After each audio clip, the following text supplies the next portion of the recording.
Hello Horror Hounds. I don't normally do pick-up videos, but I've been to a couple of great conventions in very short succession.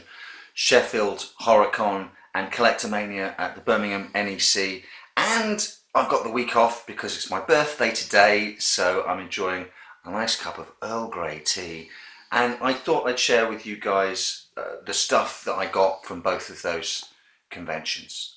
Cheers.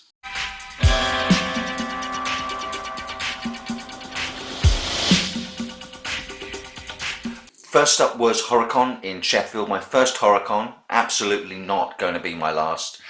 The headline from that weekend unfortunately had to be the fact that Dario Argento had to pull out practically, well, days before the weekend, like a couple of days before. Absolutely gutting news, but his health has to come first. I wish the maestro all the best. I'm sure they will be moving heaven and earth to try and get him back to the UK next year. Fingers really crossed for that. But in his absence, I had an absolutely fantastic time. One of the absolute genuine highlights of the weekend was getting to meet some of the people I've met through YouTube in real life. Alfie, Mandy and Claire, the Deadly Dames of Horror Extravaganza, Jambo Shango and Randy Mole from their YouTube channel. What's it called? Jambo Shango and Randy Mole. What's their channel called? It was an absolute delight to meet you guys in real life. The horror community has genuinely some of the sweetest, loveliest, nicest people in it, and me. And that was a freaking blast. Genuinely getting to meet you guys made up for not meeting Dario Argento. The first person I met, the first person I wanted to meet, was David Warner. He did a talk as well, and he's very upfront about just being a jobbing actor. He doesn't consider himself a horror actor, he's an actor. Jeffrey Combs, who was there as well, tweeted that he was looking forward to being at the convention with David Warner and described him as an actor's actor, and I think that's absolutely spot on. I had to get a 10x8 from The Omen from Mr. Warner, as I told him, simply because this was the first film really I was too young to see. I'd seen horror films previously, the Universal stuff, some Hammer stuff. This was the first horror film I got to see where I was very conscious of the fact that this was taboo, this was new ground. I wasn't supposed to be allowed to watch The Omen, but my dad allowed me to watch it when I was far too young.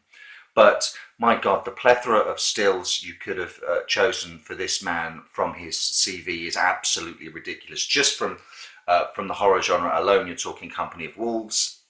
Oh my God, I'm going to blank. Waxwork, of course, but the man's in Tron, the man's in Time Bandits, Time After Time, Titanic, if that's your bag.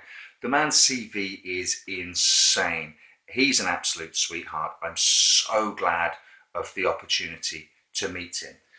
Next up, a man whose queue was the longest and the most consistently busy and popular guest of the weekend, I'd say. Jeffrey Combs, most widely known clearly for the Reanimator films. He did a one-man stage show where he played Edgar Allan Poe, which Poe is... he's my favorite author. I can't put into words how much Poe means to me.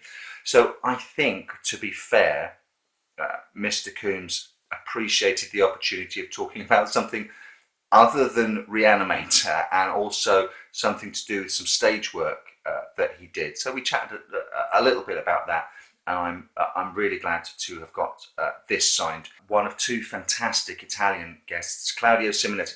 I bought this myself specifically before the con because I wanted to also get Dario to sign this, but this is Claudio Simonetti of the Italian prog rock band Goblin, who, well, I don't need to explain to you who Goblin are, do I? And their association with the works of Dario Argento and many other Italian filmmakers. Mr. Simonetti did a little set towards the end of the first day. He did it on the second day as well, playing some of his more famous scores from Italian horror movies, including Tenebrae, which every time I hear it, it stays in my head for weeks. I freaking love what Claudio Simonetti does, and his work with In and Out of Goblin for Dario Argento and other directors is phenomenal. One of those other directors being a man who, at the very last minute, very gamely, stood in for his friend Dario Argento, and that was the Italian director Lamberto Bava, son of Mario Bava, who this man hasn't worked with in the Italian horror film industry is not, they're not worth knowing. Claudio and Lamberto, bless them, English is their second language, so not much of an opportunity to have much of a chat with them, but to be able to just meet them and say how much I loved their stuff was an absolute honour and a pleasure. Thank you, Lamberto, for your last minute appearance. Finally, Dee Wallace. By that point, I'd had a couple of pints with Jambo and Randy, so it's fair to say I probably made a bit of a rambling tit of myself in front of Dee Wallace, but she was extremely graceful and forgiving about it. I plumped for this. I don't know why. I was going to go for a Howling print, and then this just jumped out at me. This was possibly, or maybe a Lords of Salem one. I was rambling a lot to her about Lords of Salem and Rob Zombie. I should have kept my mouth shut. But this one just jumped out at me, which means I have to get Cujo. Don't own it, and I haven't watched it in years, and I need to give it a rewatch. But that's the print that jumped out at me in all its slobbery St. Bernard's glory. So Collectormania was just this weekend gone, the 2nd and 3rd of June, and it's a Showmasters event. They do all the film and comic. I don't know why this one's called Collectormania and everyone else is called London Film and Comic Con or Bournemouth Film and Comic Con. I don't care enough to actually find out, but the first person I had to meet, not horror related, I don't just like horror, I just love horror, was Darren Nesbit, who was one of the number 2s in one of the guest stars in my favourite TV series of all time, The Prisoner, created by Patrick McGoohan. I think it's a work of absolute genius, and Mr. Nesbit was absolutely freaking hilarious, swearing like a sailor, telling loads of tales outside of school from behind the scenes.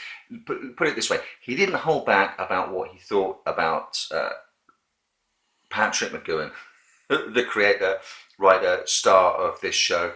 And it wasn't favourable, but it was absolutely freaking hilarious. I never in my life thought I'd get to meet someone who had been in a TV show from the 1960s that is so dear to my heart, that I think is the greatest piece of television art that there has ever been.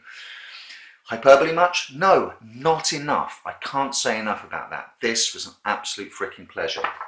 Next up. No, not Macaulay Culkin. No. That was me. My reaction when I heard that this lady was announced. Susan Black-Linney. Who's Susan Black-Linney? I'll be honest, I didn't know her name, but you'll know her picture. Chrissy Watkins from Jaws, my goodness.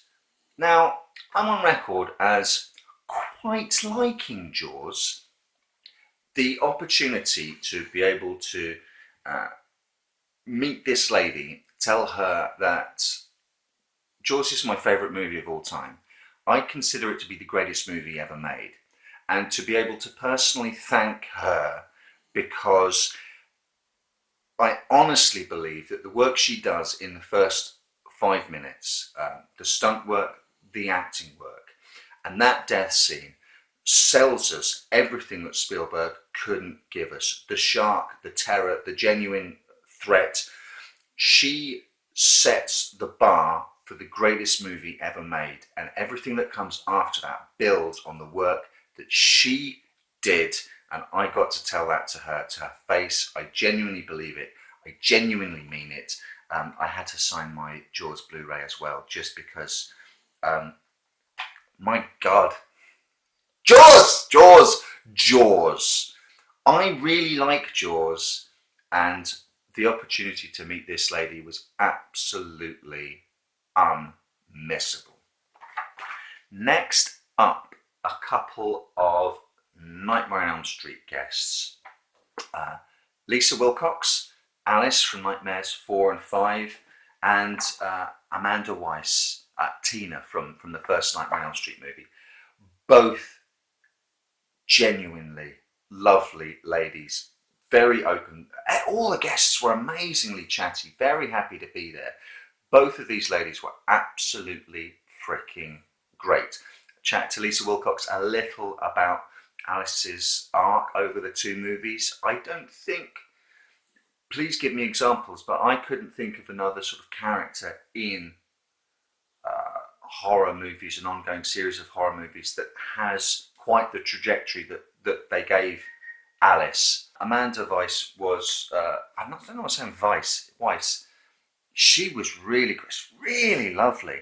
And call me a freaking idiot. This is probably really common Nightmare on Elm Street knowledge, but first of all, I told her exactly what I told Susan Black-Linney. I've just met Susan Black-Linney, and I told her that her death set up the rest of that movie, and the work that she did in the first Nightmare on Elm Street sets up, honestly, not only the rest of the movie, but the rest of the franchise. She sells us how frightened we should be of Freddy, how difficult he is to fight and overcome, practically impossible, what a threat he is. She makes all of that happen. So I echoed my sentiments to Susan Black-Linney with her, and while we were there, she was talking about some other things and mentioned Psycho, and I admitted to her very late in the day, much older, because when you're young and you first watch these horror movies, it's the effects, it's the gore, and Freddy, it's got Freddy in it. It was much later that I realised, slow old Andrew, how much she reminded me of Janet Leigh in Psycho.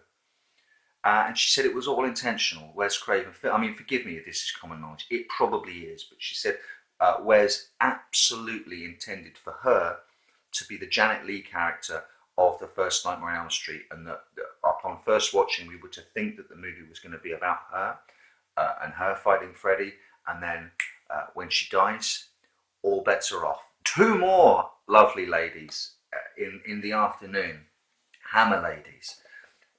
Valerie Leon, who are not only two Hammer ladies, two Bond ladies as well. But I wanted to meet Valerie Leon for, is it Blood from the Mummy's Tomb? I think the final Hammer mummy movie. I've talked about all the mummy movies there are, apart from the Hammer mummy sequels. I must have to catch up on that. Not very well received upon its release. I love Blood from the Mummy's Tomb. It does some really interesting and different and unexpected things with the mummy proposition. She was delightful, telling me all about the shoot of the troubles that production was in, and the like. Lovely lady. And sat next to her another absolutely lovely lady who I couldn't wait to meet after the Deadly Dames had met her at Edinburgh Horror Con, and I spent most of the time while I was chatting to her about the Deadly Dames, and her face lit up when I said I knew those ladies. But it's Carolyn Munro from Dracula AD 1972 and The Golden Voyage of Sinbad, and Is It the Spy Who Loved Me? One of the Bonds, and just so many more movies. I told her I had to pick a still from AD 1972. It had to be one with Christopher Lee in it as well. I had a chat with her about a movie that wasn't very well received upon release. I dig it. Look, I know it's cheesy as hell, but I really dig it. I really love the Johnny Alucard character in it. Colin Neame, is it? And Carolyn Munro was an absolute delight, charming to talk to, very generous with her time, and was just top to bottom a great con. The headline of Collectormania was how in freaking sanely popular Robert Englund was. His queue never ended. He never stopped talking. He probably got through about speaking to one person every, I don't know, 15 minutes, 10 minutes. They tried to restrict him to one signature per person halfway through day one and all the way through day two. And still, if you managed to put in the effort to get there early enough and get a low enough queue ticket and got to see him, well done, congratulations. I didn't. I'm not too sad about that.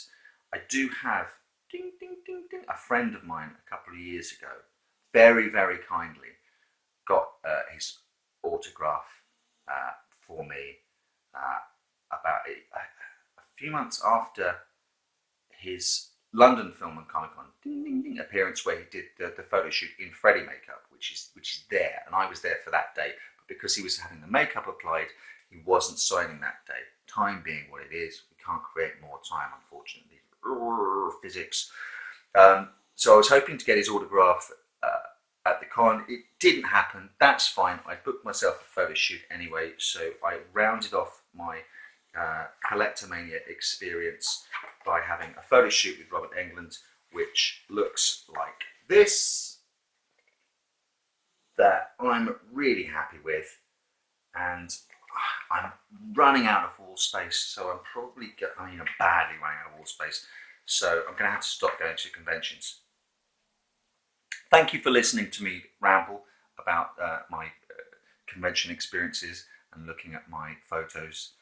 I do appreciate. I am genuinely amazed that anyone spends any time watching these videos at all, let alone subscribes to me, let alone comments. So for everyone who's ever spent time, especially if you're here at the end of this long one, who's ever spent any time watching any of my ramblings and commenting and subscribing, thank you. On my birthday, there is no better gift I could have